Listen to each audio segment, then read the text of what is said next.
Yeah. Woo! Tafinator! Oh my god. How are you? Whoa! Oh, God!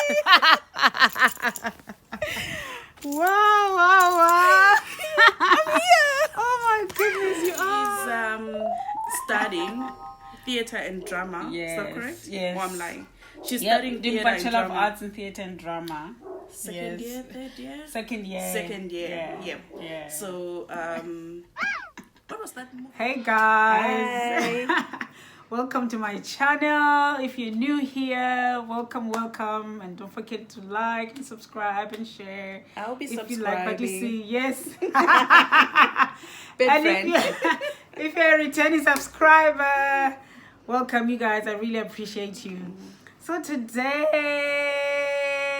I have a special friend with me, and this is the first time we meet In 6 today. years. My goodness, we've known each other for 6 years through Facebook. This lady is tough. You know, she has a thinking name. She calls herself Tafinator. Yes. She's a personal trainer. Well, that's how I knew her. You know, I was really into fitness and everything, and I saw this lady that looks like, you know, like she's drawn. And and yeah, that's how I started following her on social media and stuff. So today she's here. She lives in Brisbane. I am in Brisbane right now. If you've been following some of my uploads, I am in Brisbane. I live in Perth. So we're in Australia. So would you like to just introduce yourself to my viewers and say what your name is and where you're from originally? Okay, my name is Tafara. For those that know me, some people, not most, call me Liz because that's my middle name. Oh, Liz. And yeah, my gym name is Tafinator, and that's what I call my business as well. It's called Tafinator. Okay. I've changed it from Tafinator Styles to Tafinator Therapies because not only do I do personal training, I also I'm into remedial massage now. I finished my diploma of remedial massage in June this year. So Okay. so I started practicing from a clinic in the city in Brisbane where I go Monday, Tuesdays and Wow. Wednesdays, and sometimes on the weekends. Nice. Oh goodness. Yes. Tafinator Styles. I do remember. Yeah, there was the styles. Okay, so I forgot to ask her, what inspired the name Tafinator? Okay, so the name Tafinator actually, my former personal trainer, gave it to me. Okay. Because when I used to attend these boot camps, everyone had a name, Oh. but I didn't have a name, so I just used to call myself Taf. Oh. But because during our boot camp workouts, I used to give it my all and really smash my workouts. So he called me Tafinator the Terminator. Oh, wonderful. That's how it came about. Yeah, I thought it had something to do with the Terminator. Oh my Yes, word. it does. So everyone had a name, A nickname, like a boot related camp, to what? Yeah. a boot camp Okay. nickname. So Yeah. everyone had different names. They were not really related to their own names. So mine was Tafinator. That's how I got the name. Oh, I see. Yeah. That's nice. No, that's fine. All right. So when I first saw her, I was into I really wanted to enter the body competition. What is it called? The bodybuilding. Bodybuilding. Yes. I wanted to, like, you know, I don't know, it's still in my to-do list. I would still love to get there, you know, before, I think it was on my list for before I turn 40. I want to do bodybuilding. And then I saw her doing the, you know, pictures of her at a bodybuilding competition.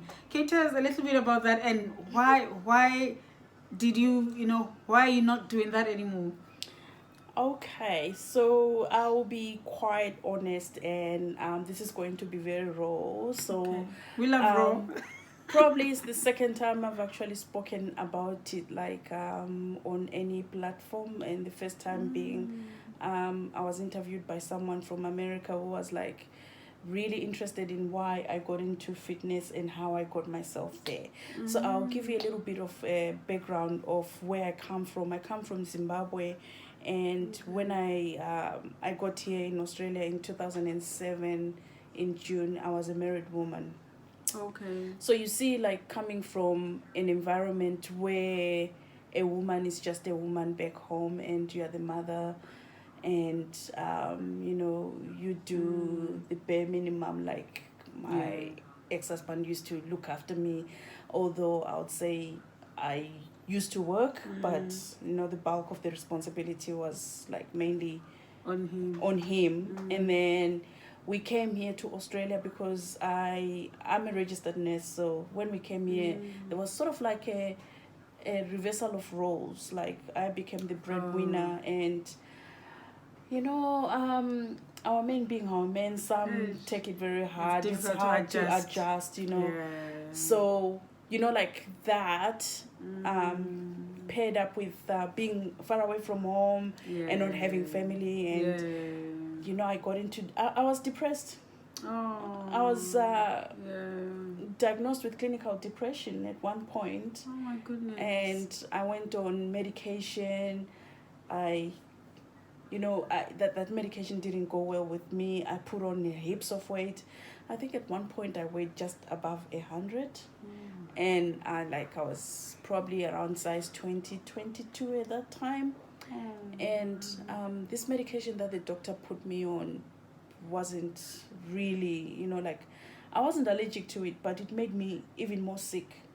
Oh my goodness. So I said to the doctor, even more depressed, to feel even more depressed. I felt even more depressed. Like, I was sick, like, to the point of where on my days off I just wanted to sleep like the whole day, not do anything, not talk to anyone, and just eat for comfort.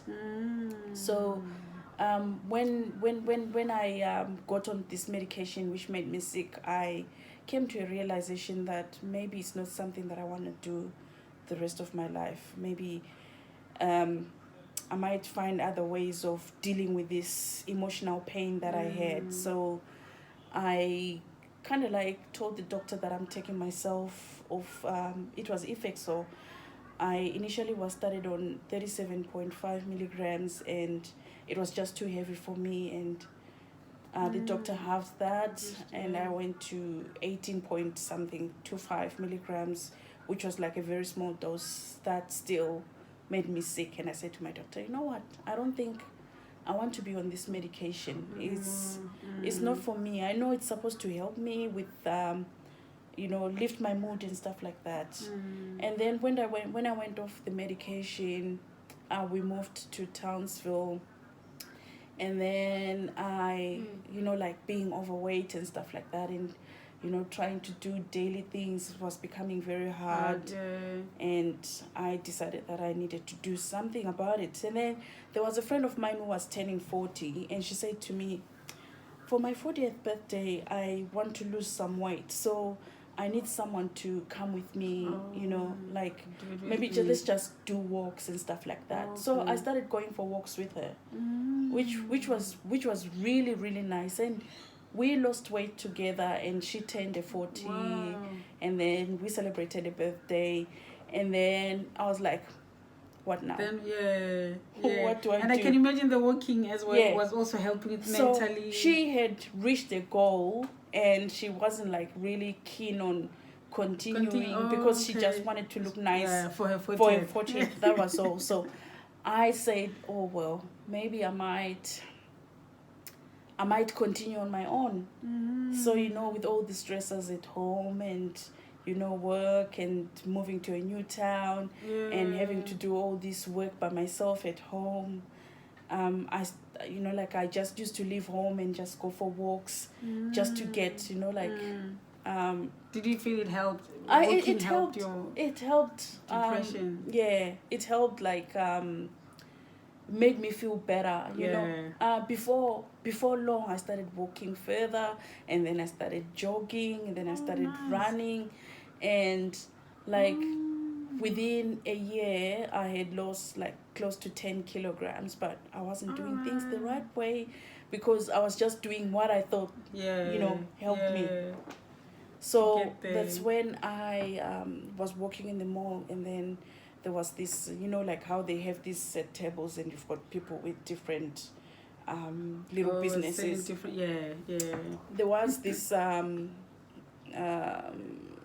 this lady just sitting there with a table and lots of little pamphlets, and it said, what was it called?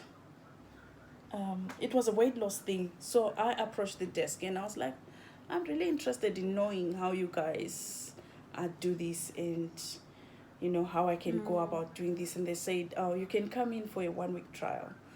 I was like, what kind of a place is it? Is it a gym or what? And said, no, it's an old ladies place.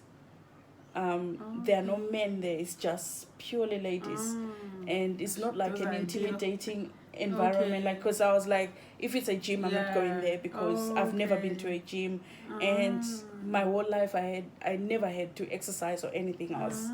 Always like a size maybe 12, 14 there, but never bigger than that. So I picked up this pamphlet, and then I went for consultation. I was like, this is a place where I would like to be. It was like not a very big place. Maybe it was about maybe 10 by 15 meters. That's how I would put the dimensions of the place to be. And then they taught me how I should eat, and then they made me very accountable. And then like the place, did it have a gym equipment? it had like very basic gym equipment. So the way it was set, it was like 12 different stations, like, and they had this timer which went off every 1 minute, so you had to move to the next station. So you're not sort of like sitting in one station, so it made it interesting. You can't be bored. So I got to a point where all this is working fine. I'm losing weight. I'm starting to look good. I'm starting to feel good about myself. And then like by the end of 2012, I had lost close to 20 kilos going to this place. Whoa, so you were 8. So I went down to about 75 kilos by then. And what height are you? I'm 167 centimeters tall. Okay. She's a tall lady. So what's your BMI? I mean the ideal, or rather, what's your ideal weight according to your height? According to my height, BMI things that they do.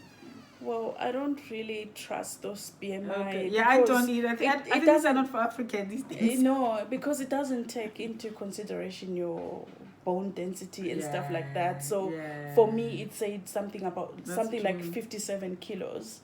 So if I were to get down to 57 kilos, I would look very anorexic. So the least weight that I've weighed when I did my weight loss thing was 66 kilos, and I really looked. And you were so thin. I was so skinny at that time, so I couldn't imagine myself like losing another 10 kilos for me to hit the goal BMI. Goodness. But then at 70, so you lost until 70? 75.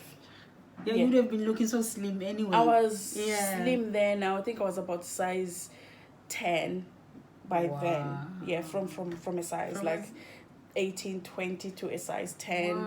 So so can you imagine the confidence? That was 2012, and then I was like, so this place is not like it's becoming too small for what I'm doing. So what do I do now? So my New Year's resolution was to join a gym, which I finally did sometime early February of 2013. And then I met my trainer who trained me for about 3.5 years. And with him, he asked me the first time I went there, he says, what do you want to do with yourself? I don't know where I got this from, but I just said, I want to do a bodybuilding competition. Wow. You went for the max. I mean, that's the thing that people are scared of. Yeah, but I never really I never gave it much thought. Yeah, but when I got to the gym and I saw all these pictures, I'm like, oh my God, there's my goal. I want to do bodybuilding. So that's how I ended up, that's how I ended up training for my bodybuilding competition. So with my trainer, initially we used to do 2 workouts a week, and then he had a boot camp that he used to run. So I used to go to that as well on days when I could. So with him, in total, maybe we used to have maybe 3 or 4, like 2 workouts at the gym and then 2 boot camps. If I could make it to those. If I didn't, I just used to go running. But with time, training with him, I started knowing how to do weights on my own and stuff like that, and to work the machines. So I would go other days and just train on my own. And then 2014, that's when I said, I think I might be ready to, to train for the... to train for the competition. So my first competition was in September of 2014. That was like, I was just a so year scared. After remember, I'm like, just a year after I formally joined the gym and had a personal trainer, and like being guided through what to eat and stuff like that. And I should say, like, bodybuilding competitions are very challenging. It kept me so focused on things, and it made me more aware of my plans, what I was planning, and setting my goals for the future and stuff like that. What did it take? Like, what did you eat? So most of the times I just used to eat lots of meat and vegetables, and I would have like protein shakes in between. But at that time I also used to run a lot, and I would spend probably an hour in the gym every day. Wow. Yeah. And I was so obsessed with running that I used to run sometimes maybe 4 times in 1 week and run 10 kilometers. And I also, in 2014, I did my first 10-kilometer race. I first saw you, I think, on Facebook. Yeah, that's right, 2013. And then I did my first airport run in 2014. Yes, that was just before my competition. So I did my first 10-kilometer race, and I did that in, I think it was 57 minutes. Whoa. Yeah. I don't think I've run that fast ever since. That is fast, yeah. Oh my word. So on fire. After I did my my competition in September, I wanted to do another one again. So 2015 I did, or the first one I did was just a bikini, which is a softer look for the female. Okay. But because I was naturally muscular, I was advised not to do that bikini model competition, because I was way bigger than than the other girls, and sort of like got me marked down. That's how it works. Yeah, that's how it works. So there's different divisions. So I did bikini, which is supposed to be like more feminine and like beach body kind of fitness, like toned, but not like overly muscular. Yeah. So my back, because I used to love doing back workouts, my back was really very developed, and you could see my muscles every time I flexed. So they advised me to go a step higher and do like what we call figure competition, which is more like you have to pose to show your symmetry. No, they're different categories. So there is bikini, which is the softer, and then there's fitness, which is a little bit more athletic but still more feminine, and then there's figure, which is like lots of muscle. There has to be muscle definition. So why did they want you to do the fitness instead, the one bit in between? Because I wasn't fitness either. So I was more. I was too much. So the following year, 2015, that's when I did my first figure competition, and it was quite an experience. And then it made me want to do more. So in 2000. How did you do in the competition? In the competition, I came 5th. Yeah, for the figure competition, and then I came to the Brisbane one. Yeah, I was still in the top 5. So my first bikini competition, I came 2nd, which was really, really nice. My word! It was very nice. Yeah. So that's a huge accomplishment. so yeah, you see all those people doing bodybuilding, there is lots of dedication, hard work, sweat, tears. You cry, you want to give up. And at that time I felt like I was so isolated from everyone, because here I was just focused on me. I wanted it to be about can you me. imagine? There's no time for social.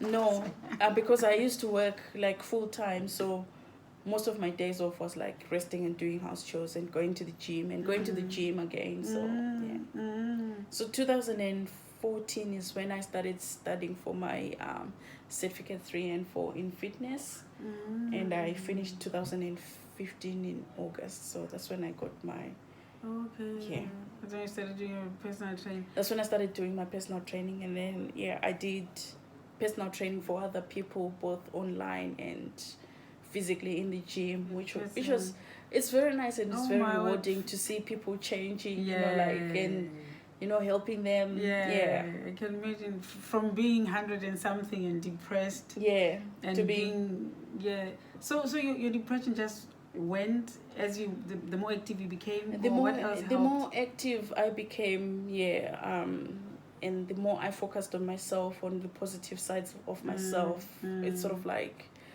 went away. So sort of like kept myself occupied with things. I wouldn't say that I'm depressed at the moment. Not anymore. I haven't had a chance, or maybe I haven't gone to the doctor to get a formal discharge from that diagnosis. But I don't believe that I'm depressed anymore. Wow, you came out of that sadness. Yeah. Oh goodness. Okay, so you mentioned your husband, and then you said your ex. Yes. Yeah. So what happened there? And when, if you're happy to share. Hala, you've watched everything. Thank you so much for watching everything.